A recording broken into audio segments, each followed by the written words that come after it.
Husband, let me start, I suppose, with the obvious question. Here you are at a great time in your life. You've got a lovely family, you're financially secure, you've had an amazing career. There are many things you could do.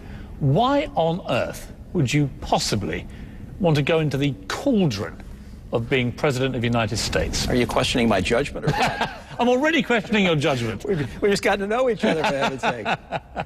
Because I love this country, because I think the people of the United States of America have had enough in the way of hope and hype, and I refuse to see the end of the American century. This is the greatest nation that ever was, and we're about, for the first time ever, to hand it down to the next generation, less good, less productive, less competitive, saddled with debt. And that totally is unacceptable. And if you come from the vantage point of having served in a position like governor, lived overseas 4 times, been ambassador 3 times, once to our most important relationship, if you've got something to bring to the table that speaks to where we are in history, we're a center-right nation. I'm a center-right candidate. I think I've got pragmatic and practical solutions. If you don't step up and do what Teddy Roosevelt would have advocated, get in the arena, it says something about you. What is the Jon Huntsman vision for America? Preeminence for the United States. The world works better with a strong United States. We are the only beacon of hope, the only safe haven for people who are fighting oppression abroad. We speak to democracy, we speak to human rights, we speak to liberty, we speak to free markets. Our core is weak in this country. Is the American dream still the same? Can it be the same as it used to be? Or should the American dream be slightly reinvented for the modern world? The American dream is the same. We aspire to life, liberty, and the pursuit of happiness. The pursuit of happiness is jobs, it's entrepreneurship, it's the creative class in this country. The problem is we have an environment that doesn't speak to perpetuating the creative class and entrepreneurship. Bogged down in regulation, bogged down in taxation, and because of that, what America has always been so good at and the ways in which we've always inspired the rest of the world isn't coming through. The American dream is there, although for I think a lot of people, they feel it's out of their reach. I hear that all the time. I can't get a loan because of the financial services regulations, too much in the way of regulatory barriers, so why do it? Why run a risk? Why try to build something like they did the last generation? You worked in China for a couple of years, and you will know that when you compare bureaucracy in China to bureaucracy in America, one of the reasons that they are marching on, good or bad, whatever your view of it, is they are not consumed with red tape over every tiny thing they do. In fact, they just ignore it half the time, which is probably not healthy either. But does America have a fundamental problem, business-wise, with the sheer volume of paperwork, red tape, legalese, stuff that I believe slows down modern business? In an autocratic system like China, there's plenty of red tape. But their decision-making at the top with a little board of directors called the Standing Committee of the Politburo, you've got 9 guys effectively who are making decisions for the country. They don't deliberate, they don't take it to a larger body for approval, they just do it. In our country, which really relies on freedom and democracy and the marketplace working, you create red tape and bureaucracy and regulation, you're dead. Our country doesn't work. I mean, we are fueled by our creative class in this country, and if our creative class is stalled, which it is today, you can't make America what it ought to be. Governor, what do you think are the biggest misconceptions about you personally, other than people saying you're boring? I will disabuse them of that real fast. All they have to do is watch this interview and get to know me. Exactly, exactly. Probably that, you know, the guy was born with a silver spoon. You know, I like to say maybe it was a plastic spoon. We got the plastics industry later on. But, yeah, I was born in the Navy. My dad was serving in the Navy at the time, and it was a very strong ethos that ran through at least my early years. You put on the uniform of the United States, you serve in other ways, you make the country a better place. There's no higher calling than serving your country. What values did your father, I know you're still very close to him, he's obviously a hugely influential part of your life. What values did he instill in you? Hard work. I watched a great entrepreneur start up a company, and it wasn't until much later in life that that company had any success at all, that we even had a family business. So through the early years, I was raised in a very normal fashion. Southern California. My dad took a job with government back in Maryland. We settled in Utah.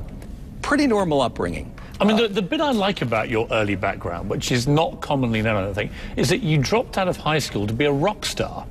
to be the next Freddie Mercury. I mean, that alone dispels all sorts of rumors. As you can see, it didn't work out so well. I'm not looking necessarily at Freddie Mercury. I did have the platform shoes and a lot of other things to show that we gave it best efforts. What was the name of your band that you... Well, we had a lot of bands, but the last one, the good one, was Wizard. You laugh. Well, there's another Wizard, of course. I mean, you know, you had a competitor out there with a better name. Well, they'd already been there. Yeah, well, we tried. It was during that period of art rock, you know, classical rock, the days of Emerson, Lake and Palmer, and yes, you know those bands well from the UK. Rick Wakeman and all those Rick guys? Wakeman was my hero, Keith Emerson was my hero, and I thought, you know, I was always raised to follow your dreams.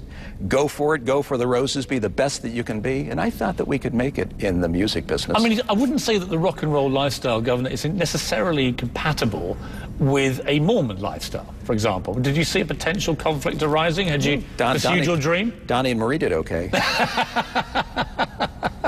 There was an allegation, and this is pretty damaging to you, I think, for any presidential hope, that your real hero musically was Captain Beefheart. Now, is that true? If you can tell me anything about Captain Beefheart, I'll give you an answer.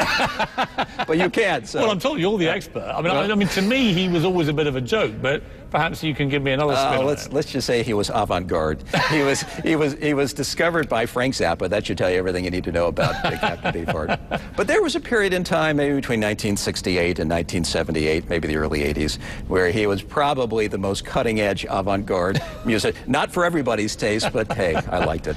It brought out those creative juices.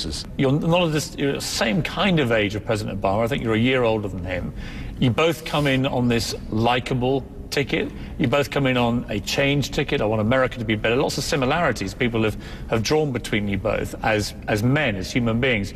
What Barack Obama has discovered is that the reality of being president is it's pretty brutal. And Washington's a brutal place. And you're going to get chewed up, spat out, your hair's going to turn grey, which in your case isn't too big a problem because we're halfway there already, so it's fine. But it's a draining, relentless, pretty unpleasant job to have. Are you, John Huntsman, who is by common consent one of the nice guys in politics, are you ready for that? Do you want to get your hands dirty in the grubbiness of running for high office and all that comes with it? We've come this far. I've raised 7 kids. You want a challenge in life, you raise teenagers in today's environment. I've run for political office. I've sat in the trenches of China, our most difficult and combative relationship.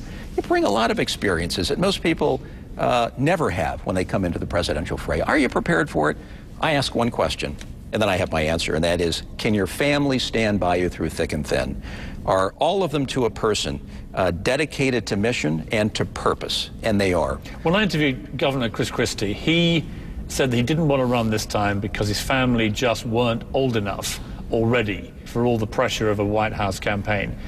Your family, a lot of them are very young. Are they ready? Are you comfortable that they're ready?